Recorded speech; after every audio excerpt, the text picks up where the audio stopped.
మొదటి కొరింథీయులకు రాసినటువంటి పత్రికలో నుండి 5వ వచనాన్ని చదవండి. 2వ అధ్యాయం 5వ వచనం. విశ్వాసము మనుషుల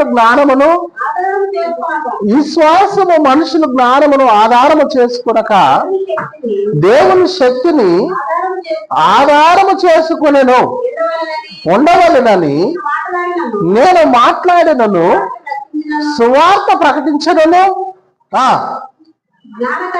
జ్ఞానకర్తని నిత్యము మాట్లాడి వినియోగింపక పరిశుద్ధాత్మయు దేవుని శక్తియు కనపరచు దుష్టకరమని వినియోగించి ఆమేన్ హల్లెలూయా. ఏం వినియోగించిందంట? ప్రియమైనటువంటి దేవుని బిడ్డలారా, దేవుని జ్ఞానమును వివేచనను సమస్తమును ప్రియులైనటువంటి దేవుని బిడ్డలు మనం పొందుకోవాలి అని అంటే ఏం చేయాలి? దేవునికి లోపడి మనుషులమై ఉండాలి, దేవునికి భయపడి మనుషులమై ఉండాలి.